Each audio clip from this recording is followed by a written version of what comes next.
Story ya.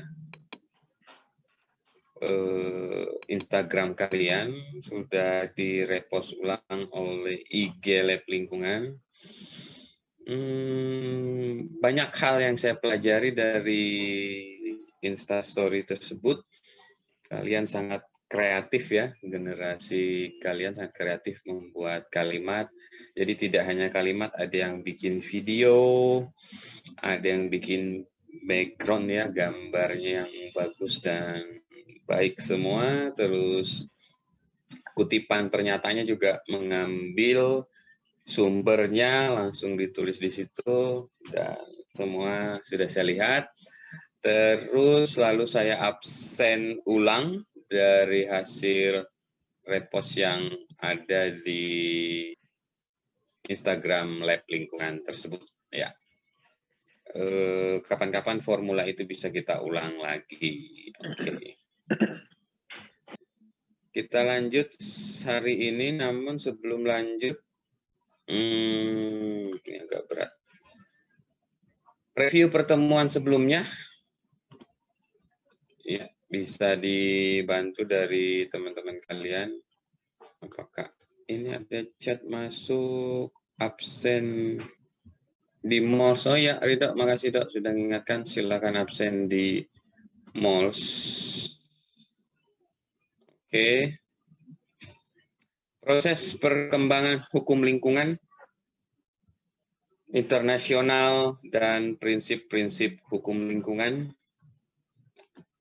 Ada yang bisa membantu jelaskan review materi minggu lalu? Silakan. Apa materi kita minggu lalu tentang perkembangan hukum internasional, dimulai dari mana, terus apa saja prinsip-prinsip hukum lingkungan yang ada?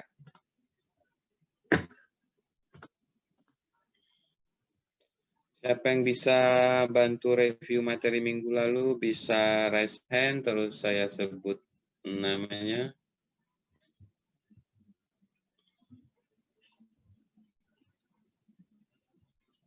Oke, raise hand manual ya. Silahkan. Rafika Rahni 33, silahkan. Saya mau jelasin yang perkembangan, Pak. Iya, silakan. Hukum lingkungan. Perkembangan hukum lingkungan itu ada dua. Itu soft law instrument sama hard law instrument. Lalu perkembangan sejarahnya itu diawali dengan perkembangan prinsip, di mana dimulai dengan tragedi lingkungan yang melintasi batas negara. Yang terdapat di buku yang sudah Bapak share di Telegram itu, yang 3 insiden di luar negeri. Lalu yang kedua dimulai pemimpin negara menyadari pentingnya hukum pencemaran lingkungan. Lalu yang ketiga, hukum lingkungan internasional bersifat spesifik atau sektoral. Yang keempat, ilmiah. Hukum internasional dipengaruhi penelitian ilmiah. Lalu yang kelima, hukum baru, yaitu melahirkan soft and hard law international instrument. Soft law instrument itu memiliki 3 karakteristik menurut Alan Boyle, yaitu yang pertama, hukum lunak tidak mengikat. Lalu hukum lunak memuat norma umum yang bukan aturan. Lalu yang ketiga, hukum lunak adalah hukum yang tidak siap ditegakkan melalui penyelesaian sengketa yang mengikat. Lalu hukum internasional sendiri itu diawali kesadaran pentingnya perlindungan lingkungan hidup dan diselenggarakan konferensi tingkat tinggi tentang lingkungan hidup dan berkembang dalam hukum internasional. Konferensi tingkat tingginya itu dibagi menjadi 4, yaitu yang pertama 1972, yaitu Stockholm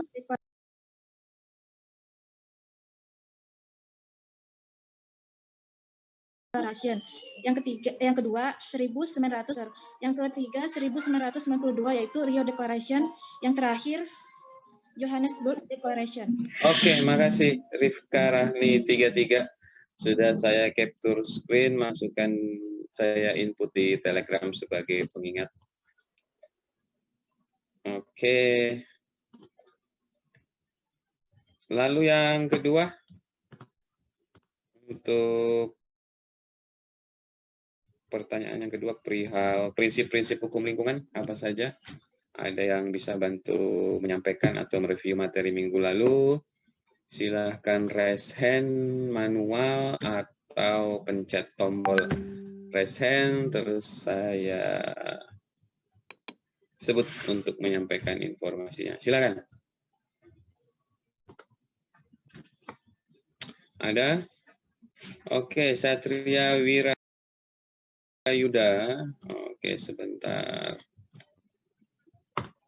Satria Wirayuda 43, silakan Satria. Iya, tapi jidatmu ini yang kami tonton ini.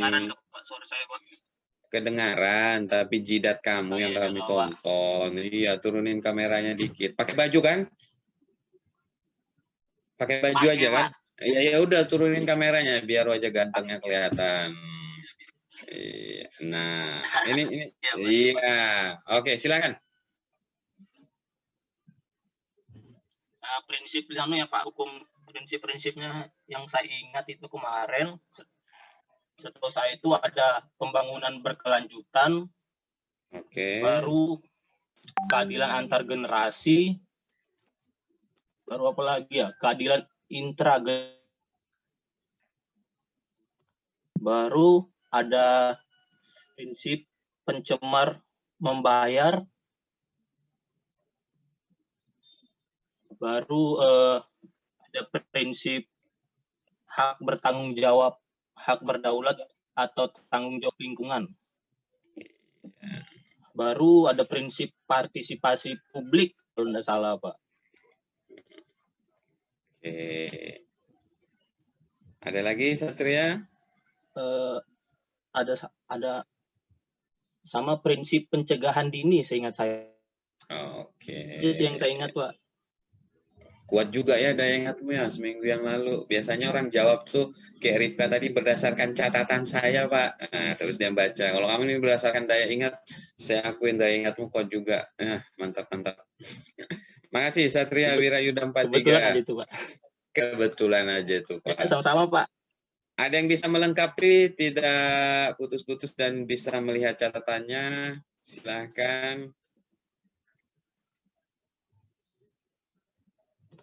Bisa raise hand atau pencet tombol raise hand. Oke. Sudah ada, silakan Dian Novitasari.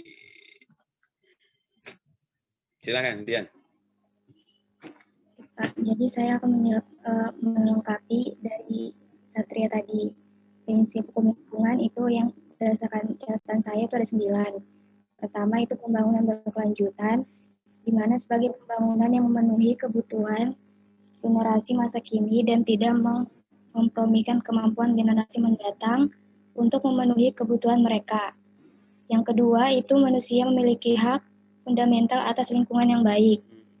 Yang ketiga itu kekayaan alam harus dijaga untuk generasi mendatang. Yang keempat pembuangan bahan beracun berbahaya harus dihentikan. Yang kelima negara-negara harus mencegah pencemaran laut. Yang keenam perencanaan harus dilakukan untuk penempatan penduduk dan urbanisasi. Yang ketujuh, pentingnya ilmu, teknologi, dan pendidikan lingkungan. Yang kedelapan, the prevention of environmental harm. Prinsip ini sangat penting dari segi hukum lingkungan internasional karena meminta negara-negara itu untuk bertanggung jawab memastikan bahwa aktivitas dalam wilayah, yurisdiksi, atau kontrol mereka tidak menimbulkan kerusakan pada lingkungan negara lain atau wilayah di luar kontrol mereka. Yang terakhir itu tanggung jawab dan ganti rugi bagi korban pencemaran atau kerusakan lingkungan. Oke, terima kasih Dian Novitasari 11. Ini tidak berdasarkan daya ingat Satria. Dia membaca buku dan menulisnya. Tapi Satria juga boleh ya berani tampil. Oke, itu dia prinsip-prinsip tadi. Si close the door mana sih Gibran ini? Ganti background dia ya. Oke.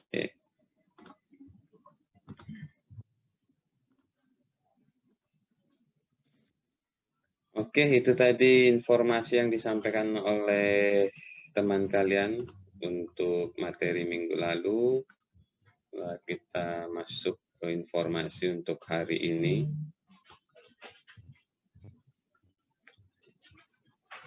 Lalu dari internasional soft law dan hard law tersebut dicoba diintegrasikan prinsip lingkungan global ke dalam hukum lingkungan Indonesia. Per tahun ini hingga ke Undang-Undang Cipta Kerja, yang salah satu ada di Undang-Undang Cipta Kerja ialah Undang-Undang 32 tahun 2009. Dan tahun 2009 itu akan direvisi lagi. Nah, itulah salah satu poin dalam tanda petik belajar tentang hukum lingkungan. Kita tidak bisa belajar langsung aktual per hari ini, karena apa yang kita pelajari aktual per periode ini kemungkinan 5 tahun atau 10 tahun ke depan itu diganti lagi, dirubah, sehingga materi hukum dan kebijakan lingkungan harus memuat prinsip dasar.